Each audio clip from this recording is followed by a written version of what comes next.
Hello, everyone. Thanks for joining us. We're in Pastime Park, just outside of Plain City, Ohio. Almost runs up to town. And every year, they host the Miami Valley Steam Threshers Show and Reunion. This is the 59th year, and I'm visiting with Tony Obert. He is the 2008 president. And Tony, first of all, congratulations on another outstanding show. If I understand it correctly, volunteers put this together every year. Tell us a little more about that group.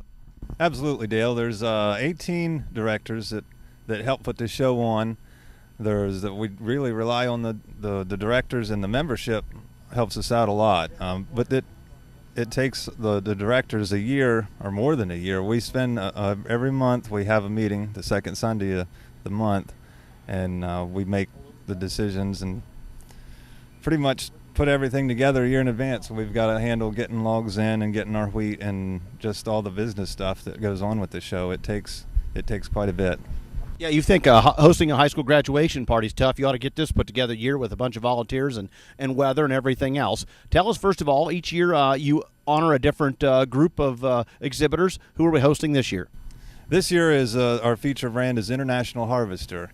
Every year we just kind of like to highlight each brand, or we pick something. One year we just did for 2003, the Ohio Bicentennial, we had Ohio-built equipment. So it's not necessarily a brand. We've had horse-drawn equipment, just something to narrow down and put the spotlight on one particular item we can bring out something that's rare and unusual. I know up here at the feature this year, I've got a line on an M100 Grand, is a single-shot rifle used in the Second World War, or Korean War actually, that was built by International Harvester. And there's a lot of things like that, refrigerators and milk separators that you wouldn't ordinarily see or think of, that's where we can bring something out like that.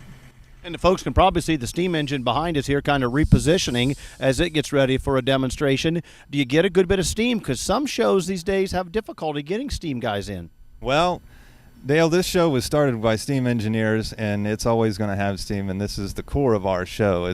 We're the Miami Valley Steam Threshers, and as long as we're around here, we're going to have steam engines, and as many as we can get here. Let's talk about some of the features that you actually come out and bring to young kids, and in some cases, maybe you need to bring someone who may have used some of this equipment and have more experience, because I still walk around and go, what exactly is that, and where and when did you use it? Tell us about some of the features. Well, there again with the steam threshing, that's one of the highlights is we have a big thresher, and we drove a few shocks a week through that every now and again. We don't run it a whole lot. We don't want to wear it out, but we've got some horse-drawn or horse-powered baler. We've got a self-propelled baler over there, and then around that area there's some late 1800s, early 1900s equipment. So we have a sawmill, fully operational sawmill here that's usually run with the steam engine, and we have two very unique pieces that you almost never see is a veneer mill. It's used to cut out the wood sheeting for doors or furniture that we would use, and a shingle mill that you could cut wooden shingles with for a roof or siding, which isn't very common these days, but it happened at one time. Now, when you look at the size of the steam engine, you look at it and go, well, that thing's got to be several hundred horsepower. And the reality is it's got a lot of power, but it's not a lot of horsepower. That's right. Horsepower is a mathematical figure, and it's a rate. It's how fast the torque of the engine is, and since they turn so slow, they end up having a low horsepower. But there's an incredible amount of torque. It's not uncommon to see 5,000 or 6,000 pounds of torque coming out of these things. So do you ever get them out here and actually pull them down the track? Well, it's happened a time or two. But that old running gear is getting kind of worn on some of these engines, and there's a difference between some of these engines were made for belt work and they have a light running gear, and we really don't want to see those guys coming out and breaking gears. But there's plowing engines. There's some old engines that's got some real tough gears, and I've seen those guys out here on this track. I don't know that it'll happen this year. You never know. Sometimes they just get crazy and they'll come out here and hook to the sled. As you looked at next year, you've already know who you'll be featuring next year. Who will that be? Next year we're going to feature John Deere, and we hope that that's going to turn out to be a big show, and we're already working on getting some rare equipment in for that. And it's always what day? How do you always plan your dates each year? Our show ends on the third Sunday of July. Now, it's commonly said the third weekend of July, but sometimes that doesn't always work out, but it ends on the third Sunday. So you'll be able to check it out. Do you have a website for people to look at information or to decide to bring equipment in? Yeah, our website is MiamiValleySteamShow.org.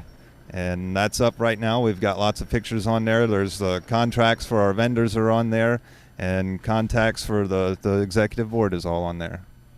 I've been visiting with Tony Obert. He's the president here of the Miami Valley Steam Threshers for 2008, heading up a group of volunteers for 59 years and put on an outstanding show in a very comfortable park with big oak trees, lots of shade, and lots of hospitality.